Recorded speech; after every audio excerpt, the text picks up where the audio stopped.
अच्छा आयशा, ये बताएं कि आप खूबसूरती की माहिर हैं, माहिर जमालियात हैं। क्या बात है। आपकी जो ख़ास फील्ड है, जो स्पेशलिटी है, वो ब्राइडल है, यानी दुल्हने तैयार करके आप दूल्हे को धोखा देती हैं। अच्छा ये बताइएगा कि गए वक्तों में सिर्फ 2-3 दिन में शादी के फंक्शंस ख़त्म हो जाते थे, अब हफ्ता हफ्ता क्या कई कई हफ्ते जारी रहते हैं। तो ये जितनी तवालत है शादी के फंक्शंस में, ये आपकी साजिश है? जाहिर है कि उससे पैसे तो आपको मिलते हैं ना। Thank you so much. अच्छा, सिर्फ पैसे नहीं मिलते, खूबसूरत इंट्रोडक्शन देने का रिजल्ट आते हैं ना, उसके बताने भी मिलते हैं। एक्चुअली देखें, हमारे लिए तो बड़ा अच्छा है कि अगर शादी लंबी हो और बड़े, एक्चुअली डिजाइनर्स का भी थोड़ा इसमें हाथ है। डिफरेंट एक ओकेजन होता है, माइयों, मेहंदी, ढोलकियाँ, और शादी एक ऐसा है कि जितने फंक्शंस होंगे उतना खूबसूरत लगता है ना, आप इंजॉय करते हैं। बाकायदा एक लोग इस चीज़ को प्लान करते हैं, ये नहीं कि अब दुल्हा दुल्हन पूरी फैमिली। इतनी आप नरमाहट के साथ इतनी आप उस बंदे से भी पूछ लें जिसके पैसे खर्च हो रहे होते हैं बेचारे के, कि एक ही तो मौका आना होता है, प्लीज ऐसा ना करें। और उसको कहता है कि मेरा बार बार ये आ रहा है, मैं पिछले 8 महीने से तुम्हारे लिए कमा रहा हूँ, सारी मेरी बचत इस शादी पे लग गई है। बंदा अपने दुख कितनी खुशी से अरेंज कर रहा होता हाय, क्या बात कर दी। लेकिन आजकल थोड़ा सा इसको थोड़ा मिस हैंडल भी किया जा रहा है इस टॉपिक को। इतना नहीं होता, इतना चेंज नहीं होता, ऐसा नहीं है। देखिए, ब्राइड जो होती है ना, वो मॉडल से उसका डिफरेंट लुक है। हम लोगों के कॉन्सेप्ट्स थोड़े डिफरेंट हो गए हैं। अब हर कोई सोचता है कि मैं मॉडल बन जाऊं, ऐसा नहीं होता। जो ब्राइडल है ना, उसको करीब से भी खूबसूरत लगना चाहिए। एक आप उस पर लेयर्स नहीं मतलब इतनी डाल सकते कि वो बिल्कुल चेंज हो जाए। उसको अपने पहचाने, उसको उसके माँ बाप पहचाने, उसके फैमिली वाले पहचाने, ये अगले दिन भी पहचाने, अगले दिन भी पहचाने। तो उसको ये है कि खूबसूरत लगना चाहिए, प्यारा लगना चाहिए, उसको क्लोज भी लोगों ने देखना है। अच्छा आयशा, जो आजकल सबसे ज्यादा डिस्कशन में है वो है नो मेकअप लुक। तो इसके बारे में आप क्या कहती है कि नो मेकअप लुक क्या होनी चाहिए, कैसी होनी चाहिए, कितना मेकअप होना चाहिए? खूबसूरती हमेशा नेचुरल एक लुक में होती है। तो नो मेकअप लुक में भी यही होता है कि मेकअप ऐसे पूरा होता है, हर चीज़ उसमें होती है। ये नहीं है कि उसमें हम कम मेकअप करते हैं, ज़्यादा मेकअप नहीं करते। मेकअप बल्कि उसमें शायद ज़्यादा ही करना पड़ता है। अच्छा, ठीक है, क्योंकि आपके फीचर्स जो हैं वो प्रोमिनेंट करने पड़ते हैं। मेनली आपके फीचर्स प्रोमिनेंट करने पड़ते हैं। ठीक है, बेस शायद ज़्यादा लगती है, ऊपर म्यूट कलर्स के साथ बेस इतनी फील नहीं होती। अगर आप लाउड लुक में जाते हैं तो वो ज़रा ज़्यादा प्रोमिनेंट होता है लेकिन नो मेकअप लुक में थोड़ा ये भी है कि अब जिस तरह से हमारी कुछ फिल्म स्टार्स हैं, मॉडल्स हैं, नो मेकअप लुक में आ रही हैं और वो अच्छी लगती हैं, खूबसूरत लगती हैं। वही बात। अच्छा, ये जो बड़ी बड़ी स्टार्स ने अपनी तस्वीरें लगाई होती हैं मेकअप के बगैर, देखें मेकअप के बगैर कोई नहीं लगाता वैसे, सॉरी टू से। ये नो मेकअप लुक का कमाल है। अब देखिए, अगर किसी ने नो मेकअप के साथ भी लगाई हुई ना, तो फिल्टर पूरा मेकअप है। अच्छा। फिल्टर के बगैर कोई तस्वीर आप बता रही हैं कि ये जो नो मेकअप लुक है, ये एक तरह से अगर हम इसको देसी अंदाज में समझना चाहें तो वो कलर्स की बजाय जिसको हम मैट फिनिश कहते हैं, एग्जैक्टली ये मैट फिनिश है। बिल्कुल सही पहुंच गए आप। लेकिन नो मेकअप लुक में ये है कि आप करीब से भी अच्छे लगते हैं, आपने एक सेटल लुक रखी होती है।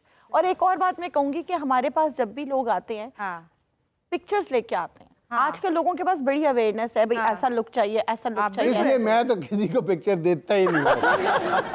तो मैं तो कई दफा हम लोग ब्राइड को मतलब देखते हैं, उनकी फैमिली को, या इवन अब पूरा फैमिली पैकेज लेती है तो हम फोटो ब्राइड्स जितनी भी हैं वो बकायदा इंडियंस या पाकिस्तानी टॉप स्टार्स को, मॉडल्स को कॉपी करती है, कहती है कि हमें एग्जैक्टली ये लुक। मैं आपसे यही बात करना चाह रही हूँ, और ये कि मॉडल में और ब्राइड में बहुत फर्क है। मॉडल मत बने, मॉडल नहीं बनना चाहिए। ये आपका मैसेज है जी। ब्राइड को ब्राइड रहना चाहिए। ब्राइड की अपनी खूबसूरती है, वो हमारा कल्चर है। अपने असल में अच्छा बात यह है कि सूरत हो या सीरत हो, शादी से 2-4 दिन पहले, शादी के दिन तक तो ठीक रहती है। 4 महीने बाद में सूरत रहती है ना, वो सीरत रहती है। सीरत भी यहाँ तक रह जाती है कि वही जो बना के बात कर रही होती है दुल्हन, शादी के 4 महीने बाद शौहर को ए तेरी माँ आके बैठी है ना, जाना कदों है। मैं उसकी भी एक आपको बात बताऊं, मेरे पास ब्राइड आती हैं इतनी ज्यादा ओवर एक्साइटेड और अपना बहुत बुरा हाल करके आती हैं।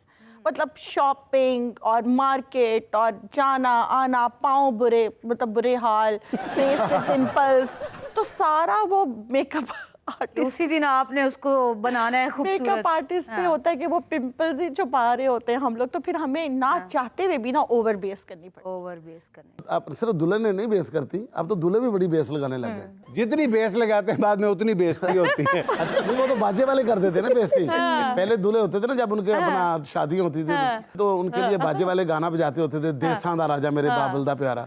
अब दूल्हे उनको पता चल जाता है कि दूल्हे ने बेस बहुत लगाई है, तो बाजे में ना जुमला ही चेंज कर देते हैं, बेसां दा राजा। और साथ ही दूल्हा कहता है अभी वही बात है, जो दुल्हन पैकेज लेती है अब दूल्हा भी पूरा पैकेज लेता है। तो आप जो मर्जी कहते थे, हम अपनी बात पे कायम हैं कि आपने सिर्फ दुल्हन को बदनाम करने के लिए बात गड़ी हुई है। 100 रुपया आप दुल्हन के मुंह पे लगाते हैं, चवन्नी आप 2 ब्रश मार के। अच्छा एक और बात, सर, एक मैं सेकंड, ऐड करूंगी आप आपकी। हो गए पुराने दूल्हे, ये देखिए, आजकल के दूल्हों की बात ये करें। इल्जाम है। पुराने कितने दूल्हे हो गए, हमें उल्ली लग गई है। अभी देखिए ये इल्जाम 6 महीने पहले की बात है। नहीं, ये मेकअप आर्टिस्ट पे एक इल्जाम है। देखिए हम लोग ऑनलाइन हर चीज अगर हो सकती, शादी नहीं हो सकती। देखिए हम लोग अगर चार्ज करते हैं तो यही चार्ज करते हैं कि उसको एक लुक देनी है। अच्छा ये बताइएगा कि ये लिमिट्स कौन डिसाइड करता है, ये लाइन कौन ड्रॉ करता है कि ये काम जो है ये ब्यूटी एक्सपर्ट का है, सैलून का है, ये डॉक्टर का है, ये एस्थेटिक फिजिशियन का है, ये एस्थेटिक सर्जन का है, ये मेरा नहीं है। सारे ही काम कर रहे हैं, हाइड्रा फेशियल भी, ट्रीटमेंट्स भी। ये कौन लाइंस ड्रॉ करेगा? देखिए आपकी जो एक्सपर्टीज है ना, जो जिसमें आप एक्सपर्ट हैं, वो एक अपनी लैंग्वेज है।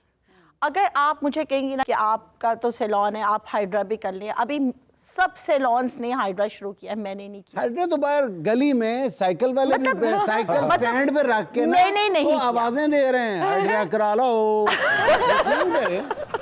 अच्छा मैंने नहीं किया, हाइड्रा भी करी जा रहे हैं। मैंने बिल्कुल नहीं किया, बल्कि अच्छा, आपने स्टार्ट नहीं मैंने नहीं किया क्योंकि मुझे इसमें कुछ इनके पास पानी नहीं है क्लिनिक पे। देखिए मेकअप एक बहुत रॉकेट साइंस नहीं है, मेकअप एक बहुत वास्ट फील्ड है।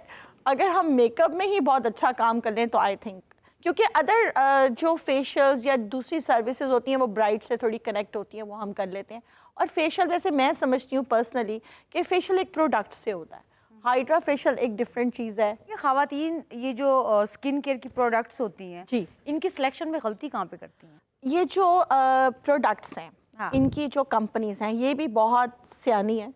आप देखें जब सेल्स लगती है, हाँ, ठीक है, हमारी ख़वातीन हमेशा बड़ी चीज़ें पकड़ती हैं, और वो जब बड़ी चीज़ें पकड़ती हैं वो यूज़ करती हैं, ठीक है, और वो सीज़न के बाद आउट हो जाती है। जिस तरह अब हम विंटर में हाँ। कुछ प्रोडक्ट्स लिए तो वो समर में नहीं चलेंगे, नहीं चलेंगी, बिल्कुल। ठीक है, तो वो हम समर में भी चलाते हैं क्योंकि हमने बड़ा पैक लिया होता है, सेल में लिया होता है। बेस आपको पता है कितनी बड़ी होती है, हम कितना मेकअप करते हैं, इतनी सी लगनी है। तो आप छोटे पैक्स लें, 6 मंथ्स अगर विंटर है उसके अलग प्रोडक्ट्स लें, समर के अलग लें। अगर आप समर के प्रोडक्ट्स विंटर में यूज़ करेंगे रिजल्ट्स नहीं मिलेंगे, विंटर के समर में यूज़ करेंगे बिल्कुल भी नहीं मिलेंगे, क्योंकि स्किन की बिल्कुल उस टेक्सचर चेंज होता है, ऑयली हुई होती है समर में। अभी कई दफ़ा हम अच्छे महंगे ग्लॉस ले लेते हैं। हाँ। अब आप मुझे बताएं समर में आप ग्लॉसी लिपस्टिक लगा लेंगी तो वो कहाँ भी गलती फिरेगी, लोग कहेंगे अभी यहाँ पे दुल्हन रखी थी किधर गई है? तो वो यही बात है ना कि अगर आप विंटर के प्रोडक्ट समर में लगाएंगे, समर के विंटर में लगाएंगे तो वो फिर बेस टिकेगी नहीं किसी भी हालत में।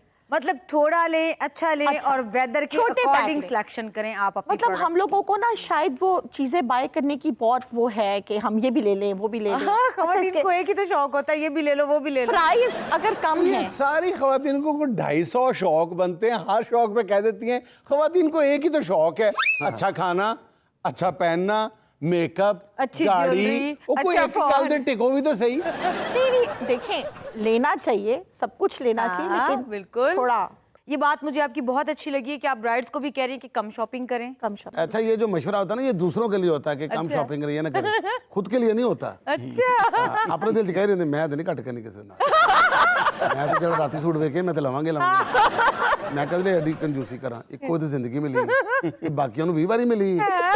ਨਾਲੇ ਇਹਨਾਂ ਦਾ ਵੀ ਦਿਲ ਕਰਦਾ ਕਿ ਜਿਹੜਾ ਸੂਟ ਮੈਂ ਪਸੰਦ ਕਰਕੇ ਯਾ ਅੱਲਾ ਕਿਸੇ ਹੋਰ ਨੂੰ ਨਜ਼ਰ ਨਾ ਆਏ, ਇਸ ਸੇਲ ਦਾ ਕਿਸੇ ਨੂੰ ਪਤਾ ਹੀ ਨਾ ਲੱਗੇ। ये तो है। ਜਿਸ ਪਾਰਲਰ ਤੋਂ ਮੈਂ ਤਿਆਰ ਹੋ ਗਿਆ ਯਾ ਅੱਲਾ ਪਾਰਲਰ ਦੇ ਉੱਤੇ ਕੋਈ ਤਰਪਾਲ ਹੀ ਪਾ ਦੇਵੇ ਹੁਣ ਮੈਂ ਜਾਵਾਂ ਅੰਦਰ ਬੜਾ ਨਿਕਲਾਂ। खुद पसंद आ जाता है, उसके सामने खुद खवातीन खड़ी हो जाती हैं कि नजर ना आए दूसरों को। अच्छा आयशा, आप दुल्हने तैयार करने में महारत रखती हैं, तो ये सवाल आपसे पूछना बनता है हमारा। आपका इंटरेक्शन बहुत रहता है ब्राइड्स के साथ। शादी से पहले, शादी के बाद दुल्हों का रहता है हकीकीता सी। सवाल ये है, शादी के लिए लड़कियों की पहली चॉइस क्या होती है? अमीर लड़का, ऑप्शन नंबर 2, रोक टोक ना करने वाला ससुराल, ऑप्शन नंबर 3, सहेली के शौहर से ज्यादा खूबसूरत शौहर, ऑप्शन नंबर 4, सास खत्म शुद्ध। सास ना हो। अच्छा, ये इसमें ये जो ऑप्शन 3 है, रोक टोक वाली बात, ये काफ़ी गॉसिप में, क्योंकि हम लोगों के पास ब्राइड्स और उसकी फैमिलीज होती हैं, तो वो आपस में बातें कर रहे होते हैं, यार ऐसे है ये वो, तो पता चल जाता है कि यार ट्रेंड क्या चल रहा है। आजकल बच्चियां जो हैं वो रोक टोक बर्दाश्त नहीं करती, सही, क्योंकि हर कोई इंडिपेंडेंट है। मरा हुआ शौहर चाहिए, हाँ। सीधी बात है। मरा हुआ शौहर और अपनी मर्जियां, और फिर अपनी मर्जियों रिमोट के कंट्रोल वाला हो गया, इधर मुड़ जा, इधर और फिर चला जा। आप अब जब टोटल बैठ जा, अपनी लेट मर्जी जा। करते हैं तो उसके नुकसानात भी होते हैं।